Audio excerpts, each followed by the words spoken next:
তোমাদের জন্য আবার একটা নতুন ভিডিও নিয়ে চলে এলাম।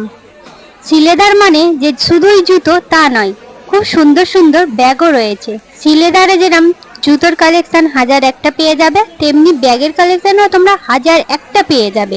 আর এত সুন্দর সুন্দর ব্যাগগুলো না দেখলে তোমরা বিশ্বাস করবে না। ভিডিওতে কেমন লাগছে আমি জানি না, তার থেকে বেশি সুন্দর লাগছিল যখন আমরা সবাই মিলে দেখছিলাম। আমার এই ধরনের ভিডিও যদি তোমাদের ভালো লেগে থাকে আমার সাথে থেকো। আর এই ব্যাগটা দেখতে পাচ্ছ তো, আমার খুব পছন্দ হয়েছিল, কিন্তু যখন এর দামটা দেখলাম আমি হাতটা সরিয়ে নিলাম, কারণ সত্যি অনেক দাম ছিল। আর এই ব্যাগেরও দামটা অনেকটাই ছিল। তো এরা সবাই ব্যাগ দেখাদেখি করছিল, বা অনেক ভালোও লাগছিল ব্যাগগুলো, কিন্তু দামগুলো অনেকটাই বেশি না। তো যার কারণে আমরা ব্যাগ নিইনি, কিন্তু এখানে ব্যাগের কালেকশন অনেক অনেক অনেক ভালো। এখান থেকে একটাও ব্যাগ কিনতে পারিনি, কিন্তু পছন্দ করে রেখেছি, ভগবান যদি দিন দেয় ঠিক একদিন কিনবো।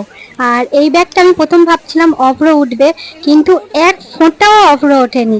আর সত্যি এখানে কালেকশন তো অনেক অনেক অনেক বেটার, অনেক ভালো। হয়তো দামটা একটু বেশি, কিন্তু জিনিস তার থেকে আরো বেশি ভালো। তোমাদের সাথে কিছু কথা শেয়ার করতে চাই। আমাকে ফেসবুকে অনেকে কমেন্ট করে আমাকে জিজ্ঞাসা করতো যে তুমি এতদিন ভিডিও কেন ছাড়ছ না। কেউ বোন, কেউ দিদি, বা কেউ বন্ধু হিসেবে অনেকেই আমাকে জিজ্ঞাসা করতো তোমার কেন কোনো ভিডিও দেখতে পাচ্ছি না, কেন ভিডিও ছাড়ছ না। প্রায় 6 মাস ধরে আমি অত ভিডিও ছাড়তেও পারিনি, আর তোমাদের সাথে কন্ট্যাক্টও করতে পারিনি। তার একটাই কারণ হচ্ছে মা পড়ে গিয়ে পা ভেঙে গেছে, আর মাকে নিয়ে খুব দৌড়াদৌড়ি করতে হয়েছে, বুঝতেই পারছো।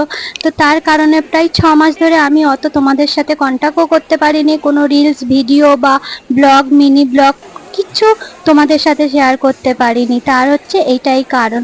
আর বাড়িতে অসুস্থ মানুষ থাকলে বুঝতেই পারছো তো, তার পেছনে সারা দিন থাকতে হয়। আর যেহেতু আমার মায়ের পুরো বেড রেস্ট ছিল, মা বিছানা দিয়ে লাফতে পারতো না, তো মার সমস্ত করতে হতো। তা আমরা যদি বিপদের সময় মার পাশে যদি না থাকি তো কে থাকবে। আর মা এখন একটু ভালো আছে, যার কারণে আমি একটু তবু মাকে রেখে, বা আমার আর দুটো দিদি আছে তারাও খেয়াল রাখে, আমার বোনঝিরা আছে তারাও খেয়াল রাখে, সেই কারণে আমি এখন একটু বাইরে যেতে পারি। আর যেহেতু দেখো ভিডিও তো করতে হবে, যেটা আমাদের ভালো লাগে করতে, তোমাদের সাথে সব কিছু শেয়ার করতে ভালো লাগে। তো সেই কারণে মা বলছে তুই ভিডিও কর, টিকটক ভিডিও যাই হোক তুই কর, আমার কোনো অসুবিধা নেই।